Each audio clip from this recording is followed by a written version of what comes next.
now, so it'll be a little bit easier for the lead cars this race, this lap, but we're going to see if we can catch him now. And the top three after the first loop, it was the BMW of Christian Duploy and Henk Janssen van Vuren, followed by the Ford of Woolridge and Huxtable, 4 seconds behind. Third place, the Toyota of Berthold and Rousseau. And in the special vehicles category, after a heroic climb on the first loop, let's hear from Evan Hutchinson. Yeah, it's a good route, very dusty. We battled, we passed 33 cars in this lap. We've come in, I think we're 4th overall. Special vehicle category was led by Gibson and Campbell, followed by Hutchison and Stassen, and of course then it was Brooks and Gray.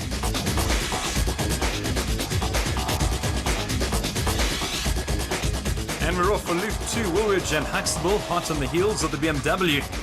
In the specials, Gibson and Campbell running away with matters. They're well out in front.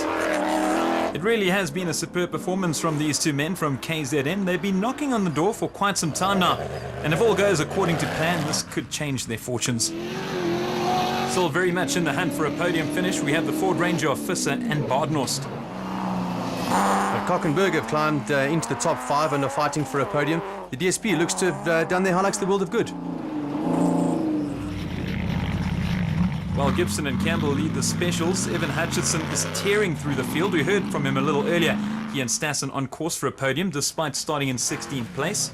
And Berthold and Rousseau are in contention in their privateer Toyota Hilux, which they'll be swapping for a new car by the 3rd race of the season. Well, the old one doesn't seem to be doing too badly. Lance Strathrui and Carl Wichman, they're currently 3rd in Class A.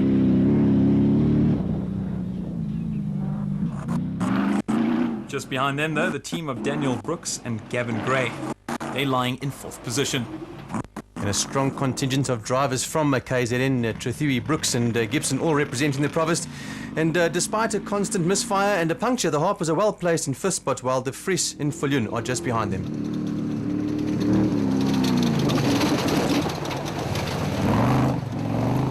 The dust continues to blaze a trail through Tarleton, and the cars certainly are starting to feel it.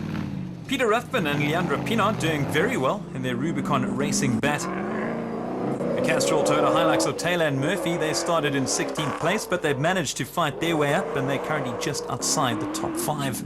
Yeah, the dust is having a serious effect on the drivers, although Quinton Silverveld looks to be going strong and having recovered from gearbox trouble.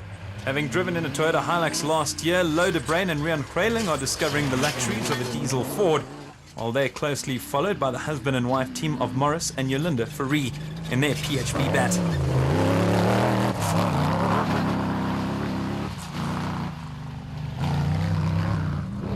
And in Class B, the race is still being led by Thompson and Zamatin.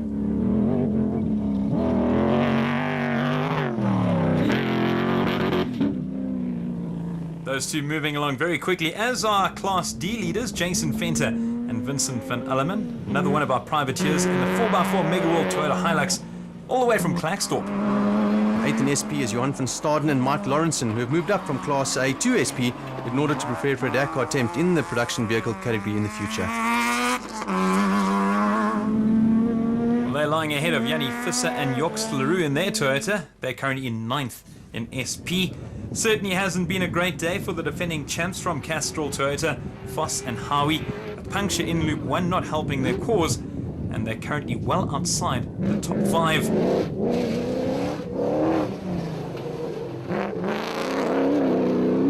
Leaving a trail of dust, and Voss coming perilously close to flipping their vehicle. Can't imagine it came out unscathed there. The new leader in Class E, current champion Dirk Putter, having swapped his faithful championship-winning Toyota for the ex-Woolridge diesel Ford. Terrible news for Deploy and Janssen van Vuren, forced out of the race with just 10 Ks to go. And what does that mean?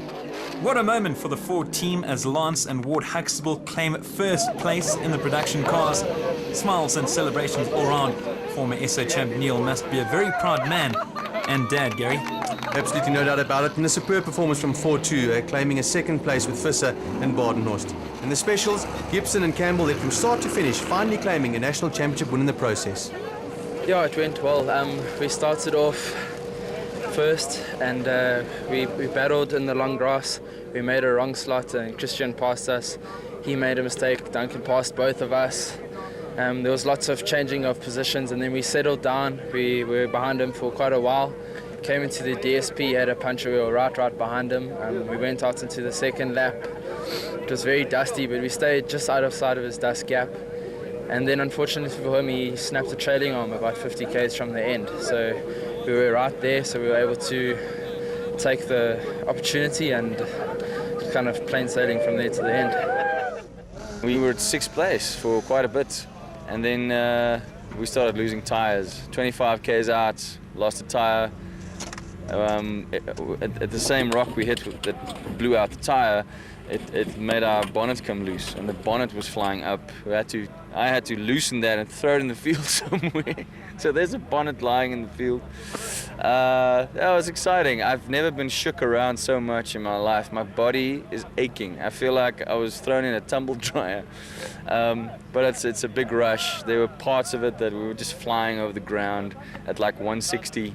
Hard lefts and rights, drifting on the ground. It's an amazing experience. Final results in the production vehicle category. What a win for Woolwich and Huxtable in their Ford Ranger. Another Ford coming in second with Chris Visser and Yapi Badenhorst, while in third place Malcolm Koch and Johan Berger in their Toyota Hilux. Let's catch up with the special category winners. It was fantastic. Qualifying is definitely, I suppose, the most important part of the race. And we didn't make mistakes. Gary called them on the button. The car didn't miss a beat. Got to thank the team for preparing a great car. The schedule was also apparently very accurate, and the marking was good. So in all, we obviously everyone had a little bit of dust today, but we managed, and we kept our cool. Obviously, when things were a little bit tough, obviously with the dusty conditions, and we came to number 1, which is fantastic. Simply a brilliant victory for Clint Gibson and Gary Campbell in their Porter. Evan Hutchison and Dani Stassen enjoyed a superb race, coming in from 16th position to claim second spot, while Lance Trathui and Carl Wichman made up third.